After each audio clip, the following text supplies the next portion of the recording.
안녕하세요. 나경수 교수입니다. 이번 시간에는 7장에서 가장 중요하다고 볼 수 있는 양자화학의 태동에 대해서 역사적 순서로 배워보겠습니다.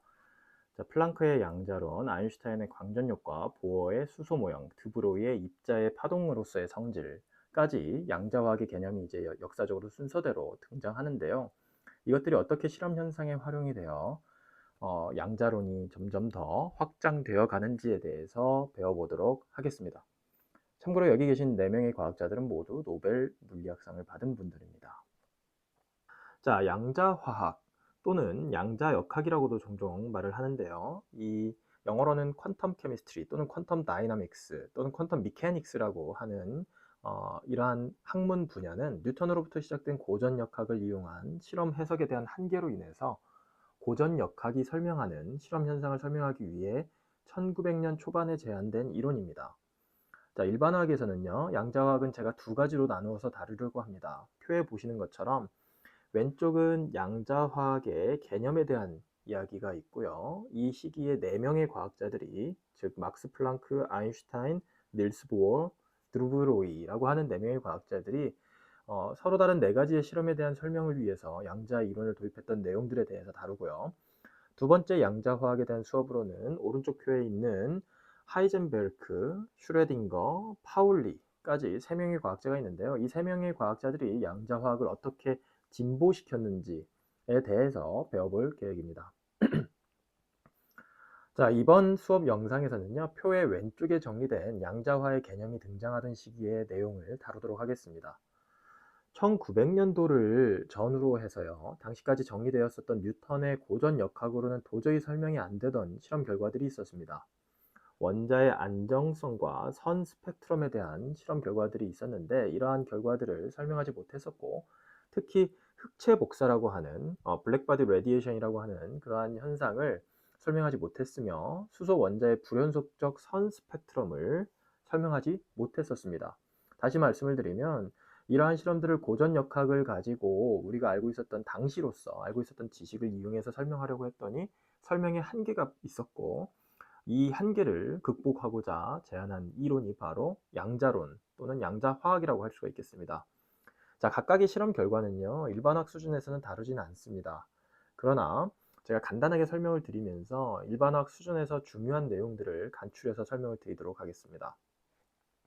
자, 우선 막스 플랑크가 1900년도에 에너지가 양자화되어 있다라고 가정하고 고전역학으로 설명하지 못했었던 흑체 복사 문제를 설명할 수 있게 되었습니다.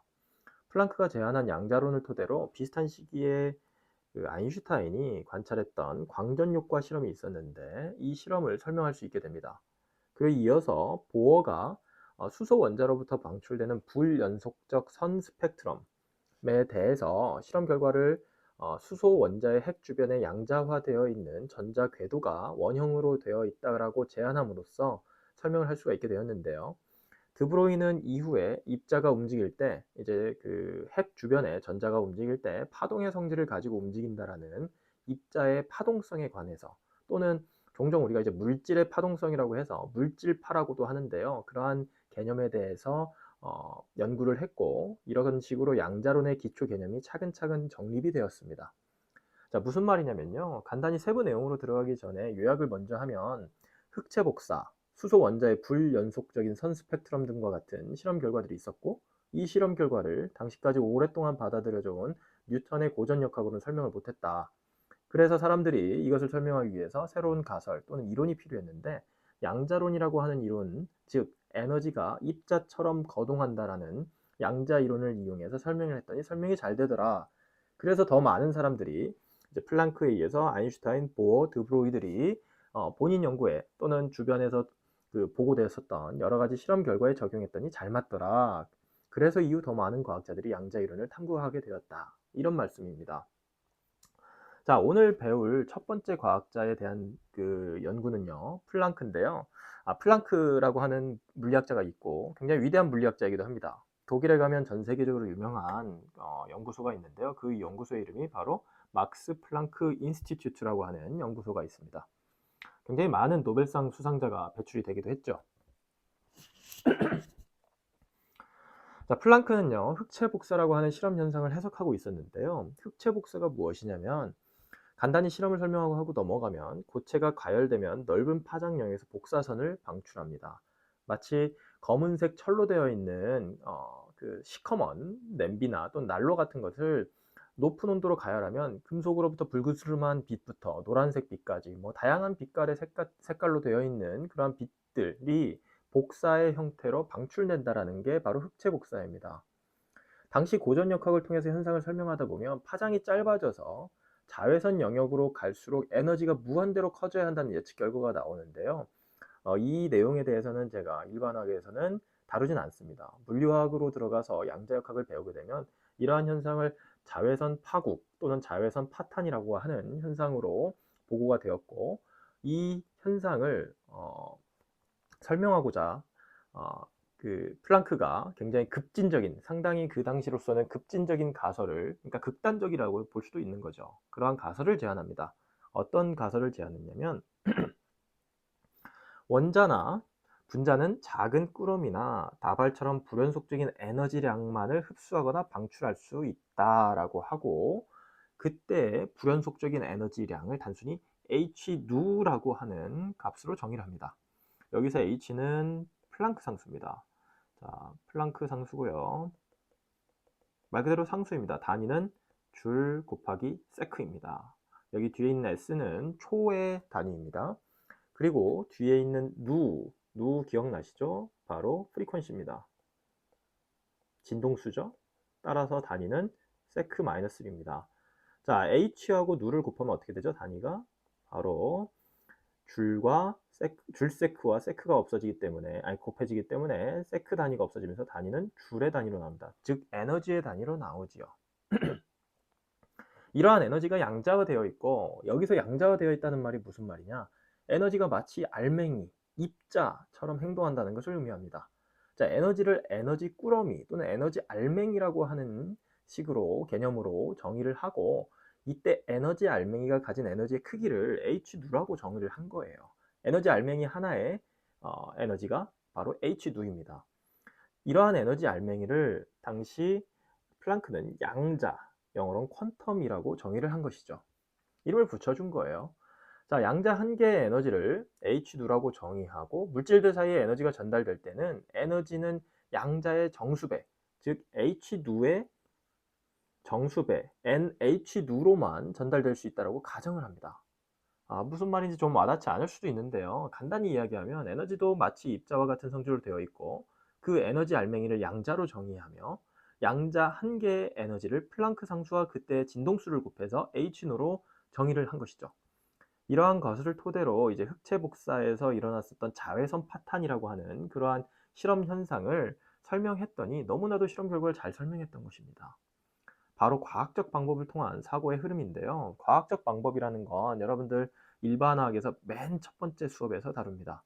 첫 번째 영상 1장의 1번 영상에서 다루기 때문에 다시 한번 기억이 안 나면 복습을 해보시기 바랍니다. 어쨌든 당시 플랑크는요, 처음에는 이러한 것들이 말도 안 되는 수학적 일종의 트릭 또는 매직이라고 생각을 했다고 합니다. 결론적으로 실험을 아주 잘 설명을 하니까 본인도 신기했겠죠. 더욱이 비슷한 시기에 아인슈타인 본인도 설명을 못했던 광전 효과라고 하는 현상이 있었는데, 이 현상에 대해서도 플랑크의 양자론을 적용해서 우리가 알고 있는 빛이 마치 알맹이처럼 작동을 한다라고 해가지고 광자라고 하는 개념도 도입이 됩니다. 자, 광자는 빛 알맹이를 의미하는 거죠. 양자는 에너지 알맹이라고 했죠. 마찬가지로 빛도 빛 알맹이처럼 작동을 하는데, 이 광자는 영어로 포톤이라고 합니다. 자, 이러한 빛이 에너지를 가진 알맹이처럼 불연속적으로 이루어져 있다고 해서 이러한 개념을 토대로 광전 효과를 설명했더니 아인슈타인도 광전 효과를 설명할 수가 있었던 거예요. 그러면서 양자론이 점점 발전을 해 나갔던 것이죠. 자, 일반학 수준에서 이제 더 깊이 들어가긴 좀 어려우니까 플랑크가 앞에서 만들어낸 그 양자에 대한 에너지식이 있죠. 앞으로 플랑크식이라고 제가 간단하게 말씀을 드리도록 하겠습니다. 자, 이 에너지식을 일반학 수준에서 이용을 해보면요, 굉장히 중요한 값들을 얻어낼 수가 있습니다. 자, 문제를 한번 읽어보시죠.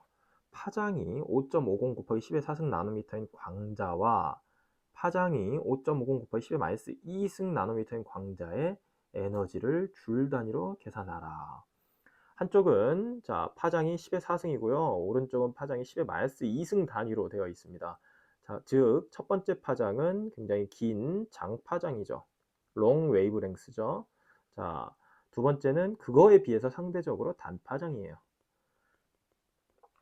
자, 에너지식은 어떻게 구하느냐? 자, 여러분들 그 플랑크가 에너지를 이렇게 정의를 했습니다. 에너지는 h누라고 정의를 했죠. 근데 우리가 지난 시간에 전자기 복사, 빛의 파동으로서의 성질을 이야기하면서 우리가 얻어낸 식이 하나 있었습니다. c, 빛의 속도 c는 람다 곱하기 누였어요. 누는 파장입니다. 파장의 단위는 세크-1죠. 아, 죄송합니다. 제가 잘못 썼어요. 파장의 단위는 미터이죠. 자, 누는 프리퀀시, 진동수입니다. 단위가 세크-1죠. 그래서 미터와 세크-1를 곱한 값, 다시 말하면 속도의 단위입니다.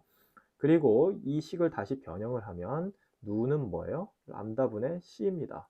따라서 E는 h누라고 플랑크가 만들어낸 에너지식에다가 누를 람다분의 c로 대체를 하면 람다분의 hc라고 하는 식이 나오죠. 자, 근데 이 식을 들여다보면 사실 람다는 뭔가요? 파장이고요. h와 c는 상수입니다. 따라서 문제에서 파장값을 주어지고 에너지를 구하라고 했기 때문에 각각의 값을 람다에다 대입해서 에너지 값을 구해보면요. 에너지는 첫 번째 에너지, 자 답만 가지고 올게요. 3.62 곱하기 10의 마이너스 21승 줄입니다. 그다음에 두 번째 에너지는 3.62 곱하기 10의 마이너스 15승 줄입니다. 됐죠? 에너지가 어디가 큰가요? 에너지가 파장이 짧은 쪽, 즉 이쪽이 에너지가 10의 마이너스 15승이니까 더 큰 거죠. 자, 그래서 단파장이면 뭐죠? 고주파수. 주파수가 더 크다. 진동을 더 자주 한다. 그래서 에너지가 높다. 고에너지죠. 이러한 관계식을 우리가 지난 1번 영상에서 배웠었어요. 그래서 제가 참고하라고 1번 영상에서 활용했었던 이미지를 다시 가져왔습니다. 자, 1번에서 우리가 1번 영상에서 배웠을 때는요. 파장이 길어지면 진동수는 낮아지고 진동수가 낮아지면 초당 출렁거리는 그러한 파동의 횟수가 줄어들기 때문에 에너지가 낮아진다라는 걸 이야기를 했었어요. 근데 그때까지는 에너지 값을 정확히 계산을 하진 못했는데 이 플랑크가 만들어낸 에너지식을 통해서 우리는 정확히 에너지식을 얻어낼 수가 있는 것이죠. 참고로요. 여기서 5.50 곱하기 10의 4승 나노미터 정도면 대략 적외선 영역입니다. 적외선 영역이고요. 그 다음에 5.50 곱하기 10의 마이너스 2승 나노미터면 X선 영역입니다. 근데 에너지 값을 보세요. X선 영역이 10의 마이너스 15승 레벨이고 적외선 영역은 10의 마이너스 21승 레벨입니다. 다시 말하면 적외선에서 엑스레이 영역의 그 에너지는 얼마나 차이 나는 거예요? 곱하기 10의 6승배나 더 에너지가 높습니다. 다시 말하면 엑스레이의 빛의 에너지의 세기가 적외선 영역의 빛보다 100만 배나 더 크다라는 거죠. 이렇게 숫자로 정확히 에너지 값을 비교할 수 있게 해준다는 거. 이게 바로 양자화학의 매력이라고 할 수가 있겠습니다. 자, 플랑크의 양자론이 이제 발표된 시기에 두 번째 실험에 대해서 이야기할 건데요. 아인슈타인이 관찰했던 실험 현상이 하나 있었는데 그 실험을 기존의 지식으로 역시 아인슈타인이 이제 가지고 있었던 지금까지 그 당시에 발표되었었던 여러 가지 지식을 가지고 설명을 하려고 해도 설명이 안 됐던 실험이 있었습니다. 근데 이제 마침 플랑크가 양자론을 제안하고 플랑크가 관찰하던 실험, 앞서 언급한 이제 흑체 복사 실험인데요. 그 실험을 잘 설명할 수 있다는 것이 학계에 보고되니까 아인슈타인도 그 이론을 한번 들여다보고 본인 실험에 적용을 한 거죠. 자, 당시 관찰한 현상이 무엇이었냐면요. 금속 표면에 빛을 쪼여주었더니 전자가 튀어나오는 것을 확인한 실험이 있었습니다. 그러면서 이제 아인슈타인이 빛의 진동수를 바꿔가면서 쪼여줍니다. 다시 말하면 진동수를 바꿨다는 건 빛의 파장을 바꿨다는 거랑 똑같아요. 그런데 아무리 진동수를 높은 빛을 쪼여주어도 금속 표면이 꿈쩍도 안 하다가 특정 진동수를 넘어가면 그 진동수 이상에서 전자가 튀어나가는 것을 발견합니다. 다시 말하면 자, 여기 그림으로 제가 설명을 드렸는데 조금 이따 설명드리겠지만 금속 표면에 어떠한 고유한 에너지 값이 있고요. 그 에너지 이하에 해당하는 빛을 아무리 쪼여줘도 전자가 튀어나오지 않다가 이 고유한 에너지, 이 어떠한 장벽이라고 생각하면 되는데요. 이 장벽을 넘어가는 빛을 쪼여주면, 자, H누만큼을 빛을 쪼여주면 전자가 이 장벽이 갖고 있는 에너지만큼을 빼고 나머지 에너지만큼을 가지고 운동한다. 튀어나오면서 운동하는 거죠. 그러한 현상을 발견한 겁니다. 자, 근데 이걸 이제 계속 설명하다 보니까 설명을 못했던 거예요. 자, 이게 바로 아인슈타인의 광전 효과인데, 자, 한번 다시 설명을 드려볼게요. 반복해서 다시 설명을 드리면, 금속에 쪼여지는 빛의 진동수가 너무 낮아서 빛의 에너지가 1함수보다 작으면, 여기서 말하는 1함수는요, 전자를 튀어나갈 수 있게 만드는데 필요한 빛의 최소한의 진동수를 문턱 진동수라고 하는데, 이 문턱 진동수에다가 플랑크 상수를 곱한 게 바로 1함수입니다. 워크 펑션이라고 되어 있죠. 이 워크 펑션은 종종 E0라고 써 있지만 파이라고, 대문자 파이로 쓰기도 합니다. 자, 무슨 말이냐? 앞서 이제 아인슈타인이 관찰한 현상은 금속 표면에 쪼여줘도 전자가 아무리 쪼여줘도 튀어나가지 않다가 특정 진동수를 넘어가는 순간 금속 표면에서부터 전자가 튀어나간다고 했었죠. 그때의 최소한의 진동수를 문턱 진동수, 스레스홀드 프리퀀시라고 해서 누 제로라고 정의를 했고요. 이 누 제로 이하의 진동수의 빛은 세기가 아무리 세도 전자가 방출되지 않습니다.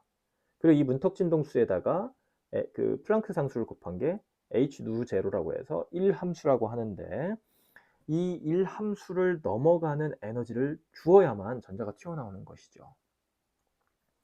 자, 무슨 뜻이냐? 자, 오른쪽 그림을 보십시오. 여러분들이 이제 문턱 진동수 이상의 진동수를 가는 빛을 쏩니다. 빛을 쪼여줘요. 그러면 다시 말하면 그 금속이 가지고 있는 1함수가 있을 거예요. 1함수 이상의 1함수는 뭐였죠? H 누 제로인데 누 제로가 바로 문턱 진동수였어요. 자, 1함수 이상의 에너지를 빛을 쪼여줬습니다. H 누로 쪼여줬어요. 그러면 1함수만큼 빼고 나머지만큼의 에너지가 전자의 키네틱 에너지입니다. 운동 에너지로 바뀐다. 자, 전자가 이제 튀어나갈 때 운동 에너지는 2분의 1 mv 제곱이라고 정의를 할 수 있고요. 여기에 있는 이 v는 누가 아닙니다. 속도를 의미하는 v입니다. 그리고 여기 옆에 있는 m은 뭐예요? 전자의 질량입니다. 다시 말하면 2분의 1 mv 제곱은 튀어나가는 전자의 운동 에너지를 의미하는 거죠. 근데 이 전자의 운동 에너지는 어떻게 정리가 된다?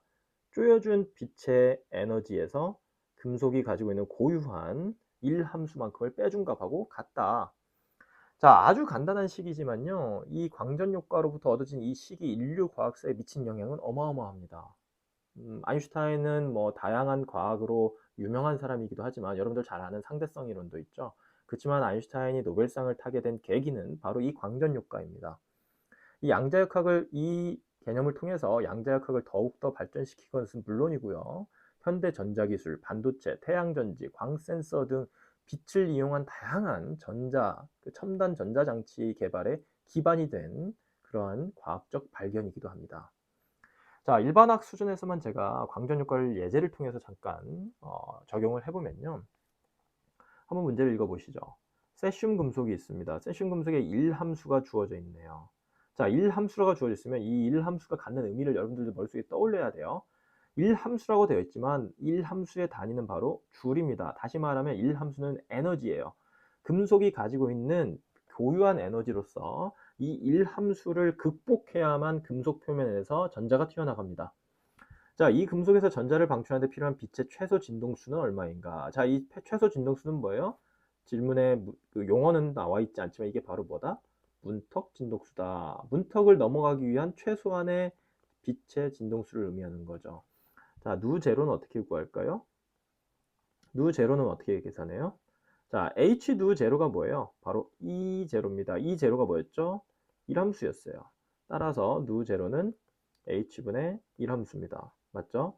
자, 그러면 1함수 값이 3.42 곱하기 10의 마이너스 19승 줄로 주어져 있고, 플랑크 상수는 6.626 곱하기 10의 마이너스 34승의 줄 세크입니다. 따라서 줄줄 없어지면 어떤 값이 나올 텐데 제가 값만 가지고 올게요. 5.16 곱하기 10의 마이너스 10의 14승입니다. 죄송합니다. 14승 세크 마이너스 1입니다. 됐죠? 자, 단위가 세크분의 1이니까 뭐예요? 진동수 단위로 나왔죠. 이제 이해되시죠? 자, 이게 바로 뭐예요? 문턱 진동수입니다. 자, 또한 진동수 1.5 곱하기 10의 15승 세크 마이너스 1은 빛을 조사할 때 쪼여줬다는 소리예요. 방출되는 전자의 운동 에너지와 속도를 구하랍니다. 운동 에너지 구하고 속도까지 구하래요. 자, 그런데 지금 새롭게 가해지는, 그러니까 쪼여주는, 조사되는 빛의 진동수는 지금 현재 문턱 진동수보다 큽니다. 그래야 문제에 오류가 없겠죠. 자, 문턱 진동수가 5.16 곱하기 10의 14승이었어요. 근데 쪼여준 빛은 10의 15승이네요. 따라서 전자가 튀어나가겠죠. 문턱 진동수를 넘어갔으니까. 자, 그러면 그때 운동 에너지는 어떻게 계산하냐? 자, 가해진 에너지는 어떻게 계산해요? H 누라고 해서 어떻게 계산하죠? 6.626 곱하기 10의 마이너스 34승 줄 세크, 자, 플랑크 상수입니다. 곱하기 가해준 빛의 에너지는 누를 계산하면, 누를 적용해서 계산하면 1.50 곱하기 10의 15승 세크 마이너스 1이죠. 자, 이거 계산하면 세크 마이너스 1 없어져서 줄의 단위로 어떤 에너지 값이 나올 겁니다. 됐죠? 계산한 값만 제가 적어보면 9. 자, 공간이 좁으니까 9.939 곱하기 10의 마이너스 19승 줄이라고 하는 값이 나왔어요. 자, 그 상태에서 여러분들 이 빛이 쪼여지면 이 빛이 전부 다 금속 표면에서 튀어나오는 전자의 운동 에너지로 활용되나요? 그러지 않죠.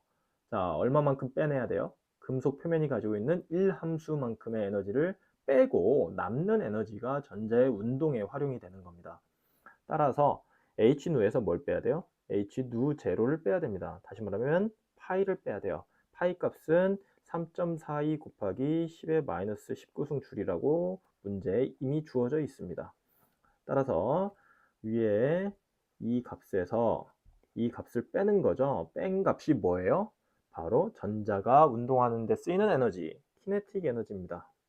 계산해보면 키네틱 에너지는 9.939 곱하기 10의 마이너스 19승에서 3.42 곱하기 10의 마이너스 19승 빼는 거기 때문에 빼보시면 6.52 곱하기 10의 마이너스 19승 줄로 정리가 됩니다. 이해되셨죠?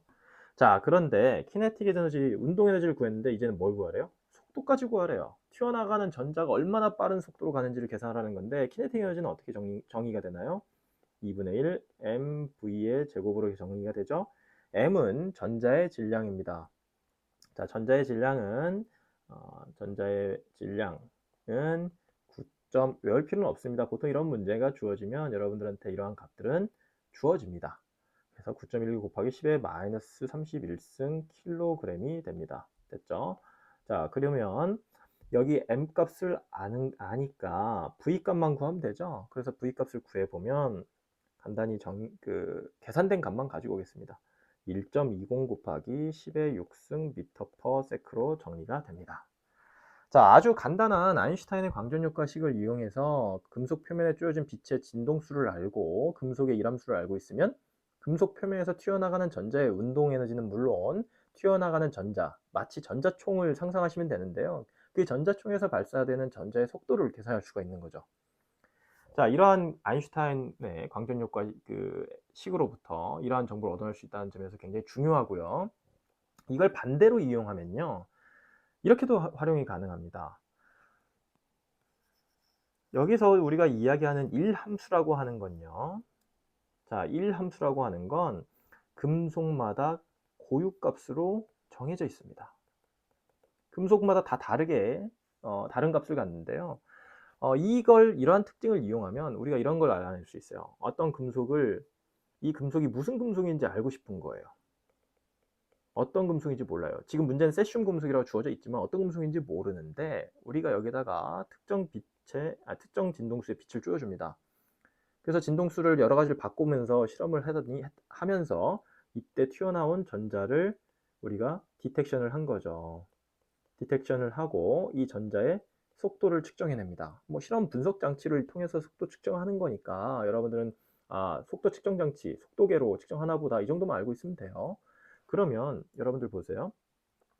H누는 뭐예요? 죄송합니다. 자, 전자가 튀어나갈 때 만들어지는 에너지, 키네틱 에너지는 뭐죠? 2분의 1 mv의 제곱인데 얘는 어떻게 정의가 돼요? 쪼여준 빛의 세기에서 그 금속이 가지고 있는 1함수를 뺀 거죠. 자, 이 식을 이용하면 여러분들이 지금 알고 있는 거 누 값은 알고 있어요. H 상수예요. 전자의 질량 알고 있어요. V 측정해서 알아낼 겁니다. 그러면 여러분들이 모르는 파이 값을 알아내죠? 풀어낼 수 있죠? 이 파이 값을 안다? 무슨 말이에요? 금속을 알아냈다라는 말과 똑같습니다. 자, 이런 식으로도 활용이 가능합니다. 모르는 금속이 어떤 금속인지를 몰랐는데 그 금속이 어떤 금속인지를 알아낼 수 있게도 해준다는 거죠. 자, 세 번째로 양자각서에서 중요한 실험이 바로 수소 원자의 선 스펙트럼에 관한 실험인데요. 닐스 보어라고 하는 덴마크 과학자인데요. 이분이 관찰한 수소의 선 스펙트럼을 해석하는 과정에서 플랑크의 양자론을 또 이용해서 해석하게 된 것이죠. 실험을 간단하게 설명을 드리면 수소 기체가 채워져 있는 튜브에 여기 오른쪽 그림을 보시면 되는데요. 이 안에 수소 기체가 채워져 있다고 생각을 하시면 됩니다. 자, 이 안에 마치 이제 톰슨의 음극선관 같은 튜브라고 보시면 되는데 그 안에 수소 기체를 가득 채워놓고 높은 에너지의 전기 방전을 가하면 수소 분자의 일부가 H2가 결합이 끊어져서 과량의 에너지를 갖는 들뜬 상태의 수소 원자로 만들어집니다. 그리고 이 높은 에너지 상태의 수소 원자가 이제 에너지가 높은 상태이기 때문에 불안정하겠죠. 다시 안정한 에너지 상태로 전이되면서 에너지 준위의 차이만큼의 에너지를 방출하게 되는데 이 방출되는 에너지가 빛의 형태로 방출이 되고 이 빛을 프리즘을 이용해서 분리를 했더니 여기 보시는 것처럼 특정 빛 파장의 빛만 보이는 선 스펙트럼이 얻어졌다는 겁니다. 이것이 바로 수소 원자의 선 스펙트럼인데요. 일반적인 백색 광원, 여러분들 알고 있는 태양빛이 있고 이 태양빛을 프리즘을 이용해서 빛을 분리시키면 가시광선의 모든 영역의 빛들이 여러분들 아시는 것처럼 빨주노초 파남보 색깔들이 얻어지는데요. 이 색깔들 사이에 경계가 명확한가요? 모호합니다. 경계가 명확하게 분리되어 있지 않아요. 다시 말하면 빛의 파장 사이에 불연속적인 영역이 존재하지 않는 것이죠. 이게 바로 연속 스펙트럼입니다. 자, 그에 비해서 수소 원자의 스펙트럼은 보시는 것처럼 불연속적인 선 스펙트럼입니다. 색깔을 띠는 선과 선 사이에 다른 빛이 존재하지 않는다는 것이죠. 이해되시죠? 자, 이게 무엇을 의미할까요? 보어는 그 당시에 이 관찰 현상을 해석하려고 노력하던 중에 에너지가 입자처럼 행동한다는 플랑크의 양자론의 개념을 이 관찰 결과에 적용을 해본 겁니다.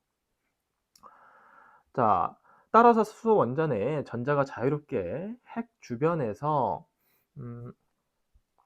운동하고 있는데요. 여러분들 수소 원자는 양성자 한 개와 전자 한 개가 존재한다는 거 알고 있죠? 그리고 전자들이 가볍기 때문에 양성자에 비해서 자유롭게 운동을 할 수 있다는 그런 사실도 역시 입증된 상태였는데요. 그때 핵 주변에서 전자가 운동을 하고 있을 때 특정 에너지 준위의 상태에만 위치하고 각각의 특정 에너지 준위 사이에는 전자가 위치할 수 있는 에너지 준위가 없다고 생각을 한 거죠. 에너지 값들이 불연속적이다라는 말과 동일한 말입니다. 자, 따라서 수소 원자 내에 전자가 들뜬 상태로 전이되거나 바닥 상태로 내려올 때 전자는 아무 계단 위에서든 머무를 수 있지만 계단 사이에는 머무를 수 없다라는 거예요. 마치 여러분들 오른쪽 그림 보십시오. 여기에 보이는 것들이 수소 원자 안에 들어있는 전자라고 생각을 하시면 될 것 같고요. 전자들이 모든 에너지 레벨, 자 여기 계단에서 보면 이러한 레벨에는 다 존재할 수는 있습니다. 그러나 이 에너지 레벨을 밑으로 내려오면 이 중간에 어떠한 에너지 레벨이 없는 공간에 전자들이 떠 있을 수 있을까요? 여기에 있는 공이 떠 있을 수 있나요? 못 떠 있죠. 자, 그런 것처럼 특정 에너지 준위에만 있을 수 있다는 거예요. 이게 바로 불연속적인 에너지 레벨을 보여주는 그림이라고 할 수가 있는데요. 바로 이 높은 에너지 상태에 있었던 전자들이 낮은 에너지 상태로 내려오면서 그때 에너지 차이만큼이 이제 방출이 되는데 빛으로 방출이 되고 이 빛이 바로 선 스펙트럼으로 나타나는 겁니다.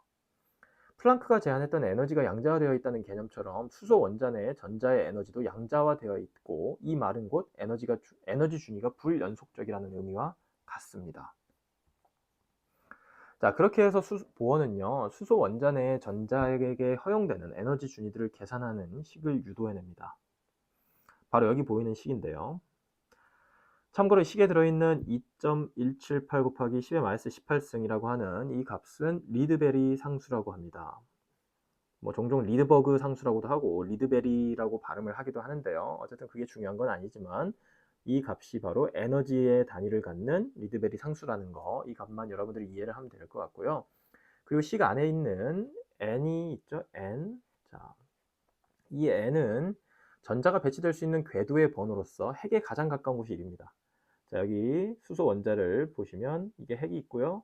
바로 옆에 있는 첫 번째 껍질에 n이 1인 껍질이고, 그 다음 껍질은 n은 2, n은 3, n은 4 이런 식으로 바깥으로 갈수록 이제 껍질 번호가 증가하는 걸 보여주고 있고, 다 자연수로 정의되고 있죠. 이 값은 무한대까지로도 갈 수 있습니다. 그리고 여기에 이 식에 보이는 Z 있죠. Z는 여러분들 기억나는 그런 기호죠. 바로 양성자 개수를 의미하는 핵의 전하를 의미하는 값이랑 동일한 값입니다. 자, 수소의 경우에 양성자가 한 개이기 때문에 Z값은 따라서 수소는 그냥 플러스 1입니다. 참고로 여기에 있는 n은요, 여러분들이 이제 다음 영상에서 배우게 될 슈레딩거 방정식의 풀이 과정에서 양자수라고 하는 개념이 도입되는데요. 바로 주양자수, 영어로는 principal quantum number라고 하는 그러한 양자수가 있는데, 그 주양자수와 같은 값입니다. 자, 이 식으로부터 전자가 전이될 때 방출 또는 흡수되는 에너지 값을 구해낼 수가 있는데, 에너지 변화량을 의미하기 때문에 델타 E라고 정의하고 나중 상태의 에너지에서 처음 상태의 에너지를 빼면 되는데, 그걸 간단하게 식으로 정리하면 밑에 있는 식처럼 정리가 됩니다. 자, 마이너스 2.178 곱하기 10 마이너스 18승에서 NF는 파이널 상태에 전자가 배치되어 있는 원자 궤도의 껍질 번호입니다. 그리고 NI는 초기 상태의 껍질 번호라고 생각하시면 되겠습니다. 자, 그리고 플랑크가 제안한 에너지식 E는 h 누라고 되어 있는 식이 있었죠. 그리고 누는 람다분의 c이기 때문에 람다분의 hc로 바꿀 수가 있는데, 이 값을 그대로 적용해주면 람다분의 hc는 마이너스 2.178 곱하기 10 마이너스 18승 곱하기 nf 제곱분의 1 빼기 ni 제곱분의 1로 정의가 될 수 있다는 거죠. 자, 이 식을 이용하면요, 여러분들은 방출 또는 흡수되는 에너지 값을 계산해내면 그때 흡수되는 빛의 또는 방출 또는 흡수되는 빛의 파장을 알아낼 수 있다는 것과 일맥상통합니다. 자, 다시 말하면요, 수소 원자 궤도에 여러분들 전자들이 다양한 에너지 상태에 존재할 수 있습니다. 여기 지금 전자가 예를 들어서 높은 에너지 상태에 있다가 얘가 핵에 있는 가장 가까운 껍질 1번까지 떨어질 때 빛이 방출되겠죠. 그때 빛은 어떨까요? 지금 현재 n은 4번 궤도까지만 제가 그림을 그려놨으니까 4번에서 1번으로 떨어질 때 에너지가 제일 크겠죠. 3번에서 1번으로 떨어질 땐 그 다음으로 클 거고요. 그 다음에 2번에서 1번으로 떨어질 때는 가장 작은 에너지 값이겠죠. 따라서 4번에서 1번으로 떨어질 때 빛이 뭐 예를 들어서 보랏빛 파장, 자, UV가 이쪽에 있겠죠. 그리고 이쪽은 빨간색이니까 IR 쪽이 이쪽에 있을 겁니다. UV 쪽이 고에너지 쪽이죠. IR 쪽은 저에너지 쪽인데, 이게 이 전자들이 전이 되면서 에너지가 빛의 형태로 방출된 게 바로 이렇게 스펙트럼이 얻어진 겁니다. 이해되셨죠? 자, 문제를 한번 들여다보면요, 들뜬 상태에서 수소 원자 5번입니다. 원자 궤도함수 번호는 n이 5일 때, 이때 바닥 상태, n은 1인 바닥 상태로 전이가 될 때, 이때 방출되는 에너지와 빛의 파장을 구하라고 합니다. 간단하죠? 에너지 값을 구해볼까요? n이 5일 때 구하면 어떻게 되나요? 여기에 있는 보어가 만들어낸 에너지 식이 있죠. 이 식이 유도 과정은 여기서 언급하진 않습니다. 일반화학에서는 저 식이 나온 것만 여러분들 이용할 줄만 알면 되는데, 마이너스 2.178 곱하기 10의 마이너스 18승, 그 다음에 곱하기 5니까 n이 5니까 25분의 1이겠네요. 됐죠? 이 값을 계산해보면 마이너스 8.712 곱하기 10의 마이너스 20승 줄입니다. 마찬가지로 n은 1 상태로 전이가 됐다고 했는데 n은 1 상태 에너지 값을 계산하면 마이너스 2.178 곱하기 10의 마이너스 18승 곱하기 1이니까 1제곱분의 1이니까 1분의 1이죠 그냥. 그러면 마이너스 2.178 곱하기 10의 마이너스 18승 줄이 되겠네요. 됐죠? 자, 근데 n은 5에서 n은 1로 전이 되니까 그때 델타 E는 어떻게 되죠? 파이널 상태가 n은 1이에요. 따라서 이 n은 1일 때 에너지에서 n은 5일 때 에너지 값을 빼면 되는 거죠. 빼면 여러분들 계산값만 제가 가지고 올게요. 마이너스 2.177 곱하기 10의 마이너스 18승 줄입니다. 사실상 이 값이 이 값에 비해서 보세요. 10의 마이너스 20승과 10의 마이너스 18승이니까 엄청나게 큰 차이가 있기 때문에 사실상 n은 1에 해당하는 값과 거의 유사하네요. 자, 그런데 이게 바로 뭐예요? 방출되는 에너지죠. 자, 마이너스니까 뭐예요? 델타 E 값이 마이너스라는 말은 뭐예요? 에너지가 줄어들었다는 소리입니다. 그렇죠? 방출됐다라는 걸 의미해요. 개로부터 방출됐다라는 걸 의미하는 거죠. 자, 그리고 이때 빛의 파장을 구하랍니다. 자, 방출되는 빛의 파장은 어떻게 계산하면 돼요? 람다분의 hc와 같다고 놓고 풀면 되는 거죠. 자, 그래서 이 식을 람다분의 hc라고 넣으면 되는 건데 h와 c는 플랑크 상수와 빛의 속도입니다. 따라서 상수이기 때문에 계산해내면 람다만 얻어내면 제가 계산해 볼게요. 람다는 어떻게 되나요? 383 곱하기 10의 마이너스 8승미터입니다. 뭐 대략 93나노미터, 94나노미터 정도가 되겠네요. 이해되시죠? 자, 만약에 여러분들 여기서 이제 제가 응용 문제를 하나 더 내볼게요. 응용 문제를 하나 더 내서 n이 5인 상태에서 n이 2인 상태로 전이됐다고 하면 어떻게 될까요? n이 2로 갔어요. 2로 가면 자, 이 자리가 이제 n이 2로 가는 거기 때문에 에너지 값을 다시 계산하면 되겠죠? 그래서 계산해 보면 델타 E 값만 제가 계산해 보면 델타 E는 뭐 당연히 5번 껍질에서 1번 껍질로 전이될 때보다 더 적은 에너지 값이겠죠. 그리고 람다 값을 계산해 보면 옆에서 써볼게요. 람다는 434나노미터 정도가 됩니다. 자, 이해되셨죠? 자, 다시 말하면 이 문제 정리해 보도록 하겠습니다. 제가 오른쪽에 저기 보어의 수소 원자 궤도를 n이 4번까지만 제가 표현을 해놨는데요. n이 5번도 여기다 그냥 표시를 해보겠습니다. n이 5번 사실은 3번과 4번 사이의 간격보다 더 좁아져야 되는데 일단은 그 점을 고려해서 생각하시면 될 것 같고요. n이 5번인 상태에서 전자가 어디로 떨어져요? 2번인 상태로 떨어질 수도 있다고 합니다. 여기로 떨어졌습니다. 그리고 n이 5번에서 전자가 1번으로 떨어질 수 있어요. 자, 이때 방출되는 에너지가 얘는 첫 번째는 E2라고 하고 얘는 E1이라고 하면 E1이 큰가요? E2가 큰가요? E1이 E2보다 크죠. 따라서 E1에 해당하는 그때 빛의 파장을 람다1이라고 하면 람다1은 람다2보다 작은 거죠. 됐죠? 따라서 보시면 이게 바로 94나노미터가 람다1이었어요. 그리고 람다2는 434나노미터입니다. 맞죠? 그리고 각각 94나노미터와 434나노미터에 해당하는 빛이 선 스펙트럼으로 이렇게 나타난 거예요. 이제 이해되시죠?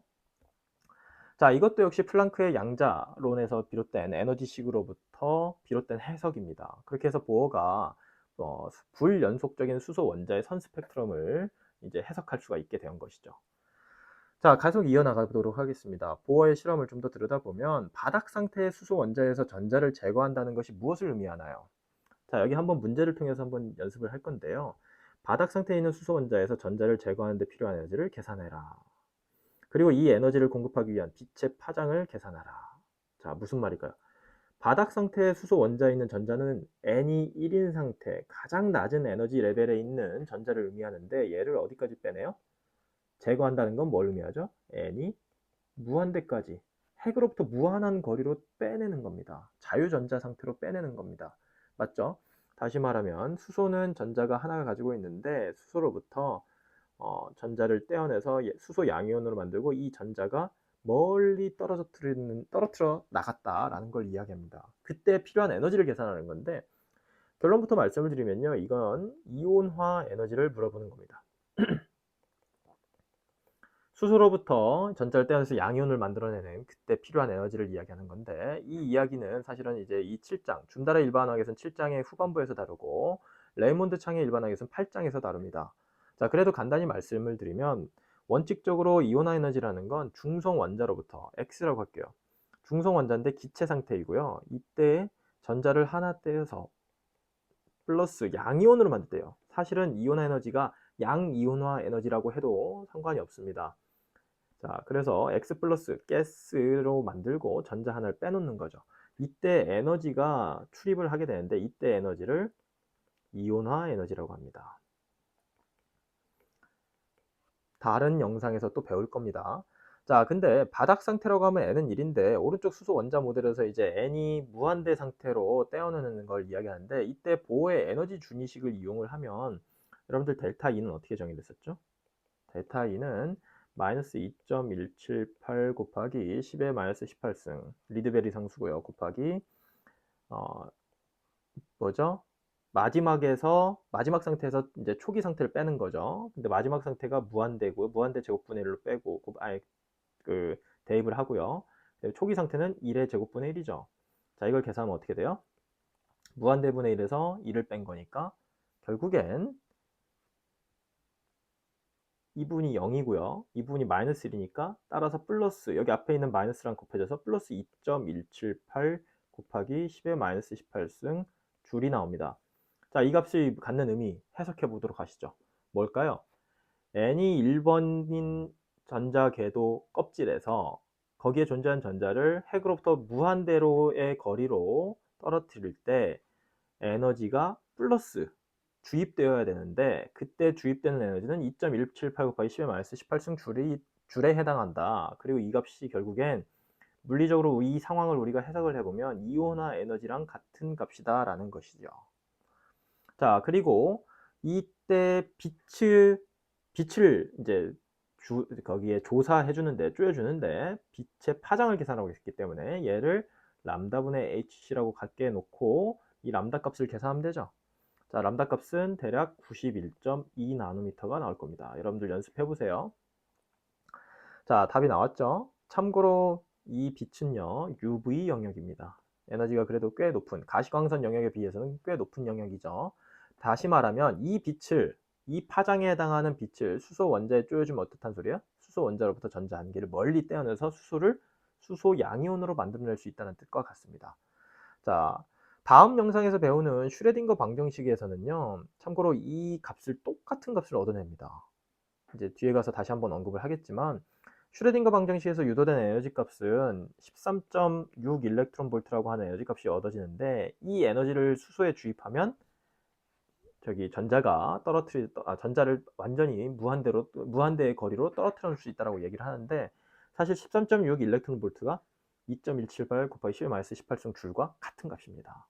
자, 에너지는 서로 상호 변환이 가능한데 1줄은 6.242 곱하기 10의 18승 일렉트론 볼트와 같다고 정의가 되는데, 이 값을 여기에 적용하면 바로 2.178 곱하기 10-18승 줄과 같은 값입니다. 뒤에 가서 이 의미에 대해서 다시 한번 언급을 하도록 할게요. 슈레딩거 방정식에서 다시 배우도록 하겠습니다. 자, 보어의 수소 원자 모형이 굉장히 중요한 의미를 갖고 있는데요. 양자화학적으로 굉장히 중요한 의미를 갖고 있는데, 이 중요한 의미에 대해서 짚어보면서 여전히 그 당시에 수소 원자 모형이 가진 한계도 존재했었습니다. 그 한계에 대해서 배우면서 보어의 수소 원자 모델을 정리하도록 하겠습니다. 자, 보어의 수소 원자 모형을 통해서요, 수소 원자의 전자에 대해서, 수소 원자 안에 들어있는 전자에 대해서 특정 원형 궤도만을 허용함으로써 수소의 양자화된 에너지 준위를 정확히 예측했습니다. 무슨 말이냐? 자, 전자가 수소 안에 하나가 있는데 이 수소가 어디에 존재하느냐에 따라서 N은 1번 껍질이냐, 2번 껍질이냐, 3번 껍질이냐, 이러한 어느 위치에 존재하느냐에 따라서 그때의 전자의 에너지 값을 정확히 측정할 수 있었다는 것이죠. 그리고 전자가 핵에 더 가까워질수록, 다시 말하면 n이 이제 작은 숫자, 스몰 n이 될수록 그 전자가 핵에서 무한거리에 있는 경우에 비해서, 자, n이 무한대죠. 이거에 비해서 더 큰 음의 에너지를 나타내고 있습니다. 앞에서 에너지는 어떻게 정의됐어요? 마이너스 2.178 곱하기 10의 마이너스 18승 곱하기 n제곱분의 1. 그 다음에 단위는 줄이었죠? 자, 여기 n이 바로 수소 원자에 존재하는 전자의 궤도의 번호입니다. 맞죠? 자, 이 값으로 우리가 이제 양자화된 에너지 값을 굉장히 정밀하게 측정을 했다라는 게 굉장히 중요한 의미를 갖고요. 그 다음에 여기 보면 마이너스로 돼 있죠. 그리고 전자가 핵에 더 가까이 감에 따라서 에너지 이제 개로부터 방출된다는 걸 의미하고요. 전자가 핵으로부터 멀어지면 어떻게 돼요? 이 무한대로 거려면은 결국에는 에너지 값이 0이 됩니다. 됐죠? 이거를 이제 우리가 기적값이라고 하는데 이 부분에 대해서는 다른 영상을 통해서 다시 한번 설명을 드리도록 하겠습니다. 자, 이에 비해서 이제 단점이 하는데요. 단점이자 한계가 무엇이냐면 수소 이외의 다른 원자들에 대해서 보호 모형을 적용하면 전혀 일치하지 않습니다. 자, 이 모델은요, 전자 하나, 양성자 하나를 갖는 수소에 대해서 굉장히 잘 맞고, 그리고 이 모델을 예를 들어서 헬륨, 전자가 두 개인 그 헬륨부터는 이 모델을 적용했을 경우에 잘 맞지 않는다. 그리고 실제로, 수소의 보어의 수소 원자 모형을 이제 적용해서 다른 그 원자를 해석을 해보면 실제로 우리가 알고 있는 현대 원자 구조들하고 굉장히 다릅니다. 네. 전자들이 원형 궤도를 따라서 핵주위를 움직이고 있다라고 이야기를 했는데, 자, 여기 원형 궤도를 그려놨죠. 실제로는요, 핵주위를 이렇게 원형으로만 돌고 있는 것이 결코 아니라는 것이 밝혀졌다는 측면에서 보어의 원형 궤도로 이루어져 있는 수소 원자 모형과는 다른 부분이 있습니다. 자, 그래서 이러한 부분이 좀 한계가 있고, 다음 영상에서 배우는 슈레딩거 방정식을 시작으로 해서 전자의 거동을 더 자세히 이제 연구하게 되는데, 보어의 원형 궤도로 이루어지는 수소 원자 모형은 실제로는 그렇지 않다는 것을 슈레딩거 방정식을 통해서 증명하게 됩니다. 슈레딩거 방정식은 다음 영상을 통해서 더 깊이 들여다볼 예정이니까 그렇게 알고 계시면서, 마지막으로 이제 양자화학 태동 시기에 네 번째 중요한 개념을 간략히 배우고 마무리하도록 하겠습니다. 자, 입자의 파동성에 관한 연구인데요. 드브로이라고 하는 과학자가 입자가 가지는 파동성에 대한 연구를 했고, 자세한 설명은 생략하겠지만 여기 보이는 것처럼 바로 드브로이 이쿠에이션이라고 하는 식을 정리합니다. 아주 간단한 식인데요. 람다는 mv분의 h라고 되어 있죠. 이 식에 이제 들어있는 변수를 들여다보면 람다는 뭔가요? 파장입니다. 그렇죠? h는 여러분들 아는 이제 플랑크 상수고요.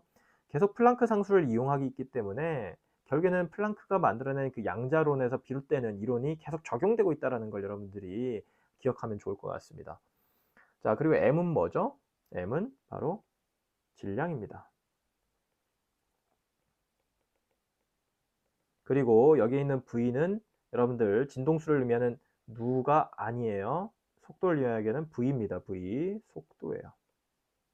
자, 질량과 속도는 뭐예요? 운동하고 있는 입자에 대한 설명을 위한 변수죠. 따라서 이 식이 갖는 아주 간단한 이 식이 갖는 의미는 입자의 성질을 갖는 한 파라미터와 그다음에 파동의 성질을 갖는 파라미터의 상관관계를 정리했다라는 점에서 굉장히 중요한 의미를 갖습니다. 자, 람다라는 건 다시 한번 반복해서 말씀을 드리지만 파동의 성질을 이야기하는 파라미터예요. 그리고 질량과 속도는 입자가 가진 성질을 이야기하는 데 쓰이는 파라미터들이에요. 근데 하나의 수학적 식에 이 두 서로 다른 그러한 물리적 성질을 포함시켰다라는 측면에서 드브로이 방정식이 굉장히 중요합니다. 자, 이걸 통해서 우리가 어떠한 그 적용이 가능하냐면요. 한번 이 문제를 한번 들여다보시죠. 70m/s로 움직이는 전자가 있고 테니스공이 있고요. 화살이 있습니다. 각각의 파장을 계산하래요. 자, 여러분들 양궁 경기, 올림픽에서 이제 양궁 경기를 들여다보면 제가 어렸을 적엔 그런 기술이 없었지만 지금은 이제 초고속 카메라로 날아가는 화살을 찍습니다. 그래서 느리게 재생하면 화살이 어떤가요? 여기 있는 화살이 미꾸라지가 출렁거리면서 가듯이 이렇게 가는 걸 보여주고 있습니다. 이게 바로 입자가 파동의 성질을 가지고 움직이고 있다는 걸 보여주는 그 실제 영상이겠죠. 예. 다시 말하면 화살이 파동의 성질을 가지고 있다라는 건데 그때 파장이 얼마냐는 것이 이 문제에서 묻고 있는 질문이에요. 그리고 그때 파장의 속도는 똑같지만 서로 다른 입자들이 있어요. 전자, 테니스공, 화살이 있는데 자, 이거를 우리가 드브로이 방정식을 통해서 풀어보면 람다는 어떻게 되나요? mv분의 h죠. 자, 전자에 대해서 계산을 해보면 자, 전자의 질량 주어져 있죠? 계산해 보세요, 여러분들. 계산값만 가지고 오겠습니다. 1.07 곱하기 10의 마이너스 5승 미터입니다. 자, 그 다음에 테니스공의 파장은 람다가 1.55 곱하기 10의 마이너스 34승 미터입니다. 그 다음에 화살 람다가 4.73 곱하기 10의 마이너스 34승 미터예요. 한번 봅시다. 자, 테니스공하고 화살은요, 파장이 어때요? 10의 마이너스 34승까지가 있어요. 엄청나게 짧은 파장입니다. 맞죠? 이거에 비해서 전자의 파장은 어때요? 꽤 긴 파장이에요. 상대적으로. 됐죠? 자, 너무나도 짧은 파장이기 때문에 테니스공과 화살은요, 우리가 물리적으로 측정이 불가능할 정도로 굉장히 짧습니다. 다시 말하면 거시적 질량의 물체, 우리 눈으로 볼 수 있는 물체들의 움직임에서는 파동의 성질이 무의미할 정도로 작다는 것을 의미하고요. 그런데 전자의 경우를 보면요, 이 그 짧은 파장보다 좀 더 긴 전자의 움직임을 보면 우리가 거시적 물체에 비해서 눈으로 볼 수 있는 그러한 거시적 물체에 비해서는 파장이 매우 길죠. 그리고 이 정도의 파장은요, 전형적인 결정, 여러분들 이제 크리스탈이라고 하는 걸 여러분들 나중에 배울 건데, 결정 안에서 원자들이 이제 규칙적으로 배열이 되어 있을 때 원자들 사이의 간격과 비슷한 크기를 갖는 길이가 바로 이 전자의 파장입니다.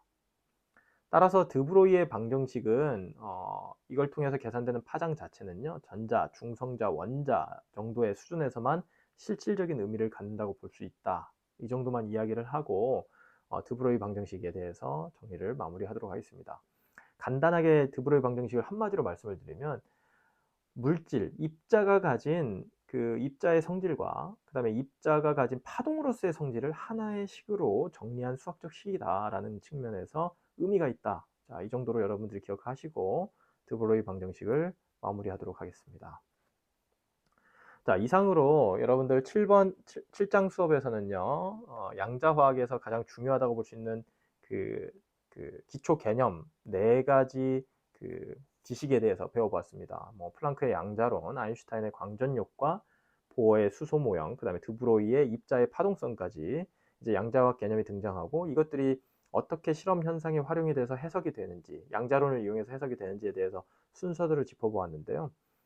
여러분들이 이 개념을 역사적 순서대로 이제 이해를 해보면 좋을 것 같고, 이 개념을 토대로 다음 영상에서는 양자화학의 진보를 일으킨 슈레딩거 방정식에 대해서 들여다보도록 하겠습니다.